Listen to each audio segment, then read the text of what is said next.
교회를 섬기는 지도자가 유의해야 될 것이 많지만 그 가운데 원칙과 태도라고 하는 두 가지를 유념을 해야 됩니다. 여러분, 교회 일은 무턱대고 마음 내키는 대로 해서는 안 됩니다. 그리스도의 존귀한 몸이 교회이고 또 신령하고 거룩한 하나님의 일을 하는 것이 교회이기 때문에 지도자는 분명한 원칙이 있어야 되고 올바른 태도가 있어야, 그래야 교회 일을 잘 섬겨 이끌어갈 수가 있습니다. 이런 원칙이 없이 교회 일이 진행이 되면 반드시 원망이 생깁니다. 또 일하는 직분자들의 태도가 바르지 못하면 성도들은 큰 시험에 들게 됩니다. 그래서 사도 바울은 오늘 본문에서 바른 태도와 원칙이 있는 목회를 해야 한다는 사실을 지금 강조하고 있습니다. 첫째는 태도입니다. 1절과 2절을 보면 태도에 대해서 말하죠. 늙은 이를 꾸짖지 말고 권하되 아버지에게 하듯 하고, 젊은이에게는 형제에게 하듯 하고, 늙은 여자에게는 어머니에게 하듯 하고, 젊은 여자에게는 온전히 깨끗함으로 자매에게 하듯 하라. 한마디로 성도들을 대하는 태도가 어떠해야 된다는 겁니까? 한마디로 말하면 존중입니다. 존중해라. 여러분, 아버지를 대하는데 함부로 대할 수 있겠습니까? 어머니나 형제, 내 자매를 대하는데 무시하거나 혹은 또 음란한 태도로 대할 수 있겠습니까? 가족이라면 그럴 수 없습니다. 바울은 디모데에게 성도들을 대할 때 친형제와 가족을 대하듯이 존중하는 태도를 가져야 한다는 것을 지금 교훈하고 있습니다. 그렇습니다, 여러분. 교회 안에 성도들을 대할 때 한 사람에게라도 무시하거나 경멸하는 태도로 대하면 안 됩니다. 모든 성도는 다 예수님께서 피 흘려 구원하신 존귀하고 존귀한 존재입니다. 여러분, 예수님의 피값이 다 지불된 사람들이에요. 우리가 교회 와서 예배를 드리고 또 신앙생활을 하고 있는 사람들을 가만히 한 사람 한 사람 사회적으로 보면 참 어떤 사람들은 좀 가난하거나 배우지 못했거나 혹은 또 장애가 있거나 뭐 여러 가지 부족한 부분이 있는 것이 보여서 저런 사람도 예수 믿나, 저런 사람이 뭐 교회 오나, 이런 생각이 드는 그런 경우도 있다고 그러지만은, 그러나 여러분, 이런 사회적인 것을 가지고 교회 안에서조차도 그래서 사회적인 시각을 가지고 사람들을 대하면 안 된다, 그런 말입니다. 한 사람 한 사람이, 여러분, 교회 안에 있는 한 사람 한 사람은 다 예수님의 피값이 지불된 존귀한 존재입니다. 한 사람 한 사람, 그 한 사람 한 사람을 위해서 예수님이 십자가에서 피 흘려 대신 죽어주실 만큼 하나님께서 아끼시는 사람이고 존귀한 사람들입니다. 그러니 그 마음을 가지고 모든 성도 한 사람 한 사람을 존중하는 태도로 그렇게 대해야 됩니다. 그래야 교회가 교회다워질 수 있는 겁니다. 사랑하는 여러분, 우리가 성도들을 대할 때 한 사람 한 사람 세상적인 시각을 가지고 세상 사람들이 보는 것 같은 그런 어떤 태도를 가지고 사람들을 대하지 않고 모든 분들을 그리스도의 피값으로 하나님이 구원하실 만큼 존귀한 존재라고 하는 그 중심을 가지고 존중하는 태도, 이 태도를 가지고 해야 되고, 특별히 직분자들은 교회 일들을 감당할 때에 한 사람 한 사람의 성도들을 가족을 대하는 것 같은 존중하는 마음으로 그렇게 대해야, 그래야 교회가 교회다워질 수 있습니다. 자, 둘째는 태도와 더불어서 바른 원칙이 중요하다.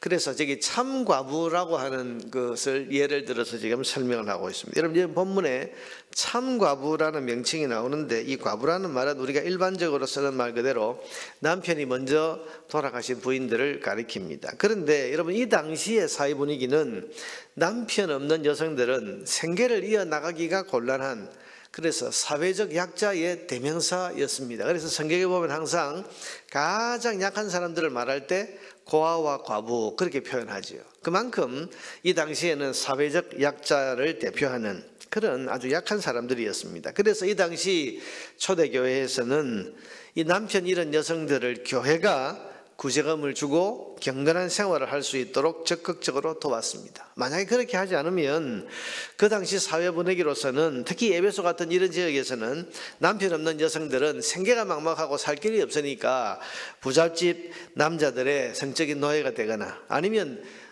매출을 해서 먹고 사는 그런 어두운 생활을 해야 했기 때문입니다. 여러분, 예수를 믿는데 생계를 이어나갈 길이 없어서 에베소 같은 이런 이방 사회 방탕한 그런 문화가 있는 이런 곳에서는 여러분 이런 생활을 해야 되니까 이 경건한 생활을 할 수가 있겠습니까? 예수 믿는 성도다운 생활을 할 수 있겠습니까? 그러니 교회는 이런 여성들을 적극적으로 도왔는데 오늘 본문에 보면 명부에 올려서 도왔을 만큼 교회가 주된 사역으로 이 일을 하고 있었다는 것을 알 수가 있습니다.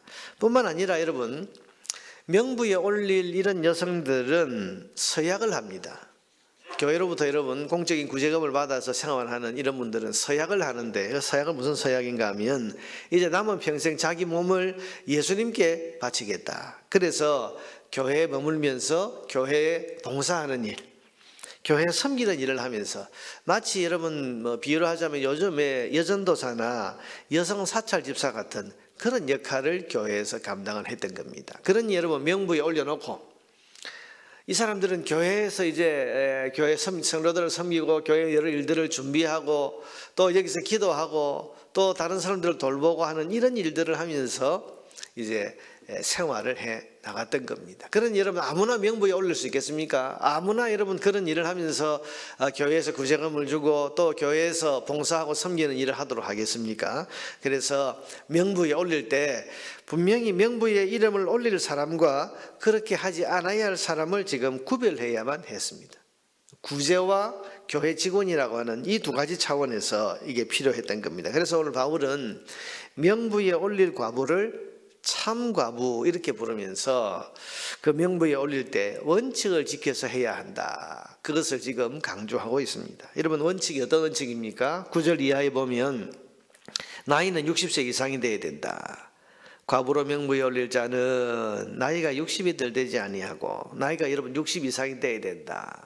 그 이유는 여러분 뒤에 나가면 또 이제 설명이 나옵니다. 왜 남은 평생을 하나님께 드려서 이제 교회 일을 하고 평생 하나님의 헌신한 일을 해야 되기 때문에 여러분 젊은 나이에 혼자 된 사람들은 언제든지 재혼을 하거나 또 이제 그렇게 다시 결혼 생활을 할 수 있는 가능성이 있기 때문에 이런 사람들은 한번 하나님께 서약을 했는데 나중에 이제 그 서약을 깨고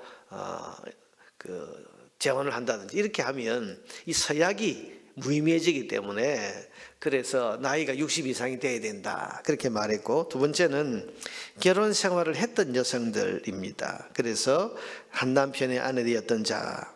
세 번째는 어떤 사람입니까? 10절에 보니까 선한 행실의 증거가 있는 사람. 그래서 평상시에 선한 일을 잘 해가고 다른 사람 섬기는 일을 잘했던 사람들을 이 명부에 올려서 교회 일을 하게 했던 겁니다. 그 다음에 네 번째로 돌봐줄 가족이나 자녀가 없는 여성이어야 된다. 이게 굉장히 중요하게 강조하고 있는데 4절에 보니까 만일 어떤 과부에게 이런 혼자 된 사람입니다. 그런데 자녀나 손자들이 있거든 그들로 먼저 자기 집에서 효를 행하여 부모에게 보답하기를 배우게 하라. 이것이 하나님 앞에 받으실 만한 것이니라. 가족이 책임져야 된다. 여러분 아무나 교회 명부에 올려서 구제금을 주는 것이 아니고 가족이나 돌봐줄 손자나 이런 사람들이 있는 사람들은 가족이 먼저 책임져야 된다. 16절에도 보면 만일 믿는 여자에게 과부 친척이 있거든 자기가 도와주고 교회가 짐지지 않게 하라. 이는 참 과부를 도와줘. 여러분 교회라는 것이 재정적인 능력이 한계가 있고 누구나 다 교회 와서 그런 일을 할 수가 없지 않습니까? 그러니 그런 사람들을 잘 분별해서 도울 수 있도록 하기 위해서 믿는 친척이 있는 사람들은 그런 가족들이 이 사람들의 생계를 돌봐야 된다. 그렇게 강조를 합니다. 여러분 성경은 가족의 책임을 강조합니다. 분명히 강조합니다. 교회가 있지만 교회를 먼저 의지하지 말고 믿는 가족이나 믿는 친척이 있으면 먼저 그들이 가족 안에 있는 약자를 챙기고 책임지는 것이 성도다운 것이다. 그렇게 말씀을 하고 있습니다. 여러분 이 말씀은 우리도 적용하고 우리가 새겨들어야 할 말씀입니다. 지금 여러분의 가족이나 여러분의 친척 중에 돌보고 챙겨야 될 가난한 사람이나 사회적 약자가 있다면 마땅히 그 나와 관계없어. 여러분 그렇게 아니라 그런 가족이나 그런 친척들을 먼저 챙기고 돌보는 것이 이게 성도다운 것이다. 이 사실을 여러분 기억하고 내가 감당해야 될 책임, 우리가 감당해야 될 책임을 우리 가족이 감당하고 우리 가정이 감당하고 또 내가 감당하려고 하는 이 자세를 가지는 것이 중요합니다. 다섯 번째로 아까 말씀드렸는데 한 번 한 헌신을 뒤집지 않을 사람을 명부에 올려야 됩니다. 여러분 11절에 보니까 젊은 과부는 올리지 말지니 이는 정욕으로 그리스도를 배반할 때에 시집가고자 함이니. 여러분 이게 다시 도의하면 뭐 재혼해서는 안 된다 이런 말이 아니고 한 번 서약을 했는데 나는 이제 남은 평생을 주님을 위해서 이제 주의 일만 하겠습니다 하면서 이제 교회 서약을 하고 교회 일을 하기 시작했는데 중간에 여러분 이제 결혼을 해버리면 이 서약을 깨지 않습니까? 결혼하고 나면 이제 자기 남편에게 충실해야 돼, 가정에 충실해야 되니까 교회 일을 할 수가 없고 교회 구제급을 받을 필요가 없고. 그러니까 여러분 이것은 한번 하나님 앞에 서약을 한 사람은 그 서약이 끝까지 지켜져야 되기 때문에 명부에 올릴 이 참과부는 젊은 사람들 하지 말아라. 이 사람들 언제 어떻게 될지 모르기 때문에 한 번 한 서약. 그래서 이것은 우리가 이 말씀을 볼 때에 우리 오늘의 직분자들이 자기의 직분을 끝까지 수행해야 된다. 우리가 직분자들이 하나님 앞에 목사, 장로, 집사, 권사, 여러분 뭐 때로는 구역장, 교사 이 직분을 받을 때 서약을 합니다. 특별히 교회의 공적인 직무, 목사, 장로, 집사, 권사 공적인 직무를 할 때 서약을 하는데요. 여러분 이 서약은 끝까지 지켜져야 됩니다. 중간에 이런저런 형편이 있다고 해서 나는 이거 그만두겠습니다. 나는 이거 뭐 이제 안 하겠습니다. 여러분 서약을 어기는 거예요.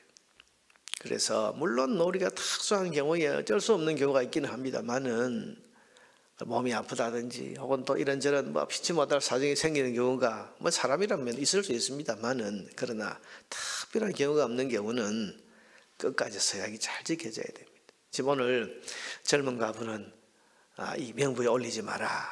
이 말씀에 가지고 있는 정신이 직분은 끝까지 수행해야 된다는 것을 우리는 이 교훈이라는 사실을 잘 기억을 해야 됩니다.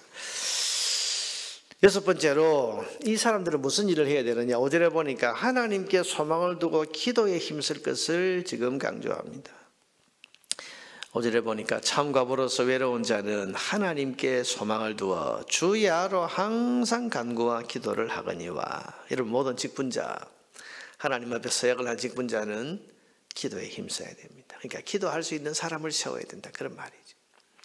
일곱 번째, 참 과부의 직무에 충실하지 않고 게으름으로 문제를 만들지 않아야 한다는 사실을 또한 원칙으로 강조하고 있습니다. 13절에 보니까 또 그들은 게으름을 익혀 집집으로 돌아다니고. 여러분 교회 일을 하고 봉사하고 기도하고 헌신해야 될 이 사람들이 집집으로 돌아다니면서 게으를 뿐만 아니라 쓸데없는 말을 하며 일을 만들며 마땅히 아니할 말을 하나니. 이런 사람 하면 안 된단 말이에요. 여러분 직분을 맡아놓고 편안함의 유혹에 빠져서 게으르고 특별히 일을 만드는, 문제를 만드는 사람이 되어서는 안 된다. 이것을 강조하고 있습니다. 자, 여러분 지금 초대교회 지금은 이런 직분이 없습니다만은 이 참과부 직분이라고 말하기는 그렇지만 어쨌든 교회 명부에 올려서 구제금을 주고 또 교회 일에 평생 남은 평생을 헌신하기로 서약한 이 사람들을 예를 들면서 이런 사람들을 세우고 명부에 올릴 때는 원칙이 지켜져야 된다 하고 원칙을 지금 이야기하고 있는 겁니다.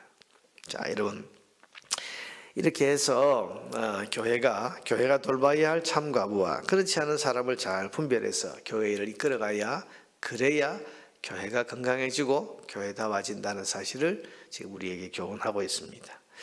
자, 여러분 오늘 우리의 교회 생활에도 이 두 가지는 필요합니다. 바른 태도, 분명한 원칙, 두 가지가 있어야 된다 그런 말입니다. 다시 말씀드립니다. 잘못된 태도는 성도를 시험에 빠지게 합니다.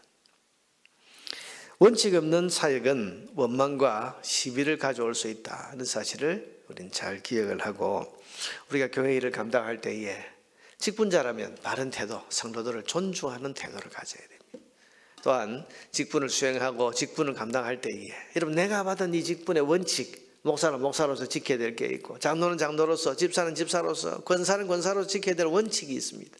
그 원칙에 내가 충실한 삶을 살아야, 그래야 여러분 내 직분으로 인해서 죄범된 교회가 유익해지지, 내 직분 때문에, 나 때문에 교회가 어려워지고 시험에 드는 이런 일이 없어야 되지 않겠습니까? 사랑하는 성도 여러분, 바른 태도와 분명한 원칙에 맞는 그런 섬김을 통해서 우리 교회를 좋은 교회로, 건강한 교회로 세워나가는 우리 모두가 되기를 주의 이름으로 축원합니다.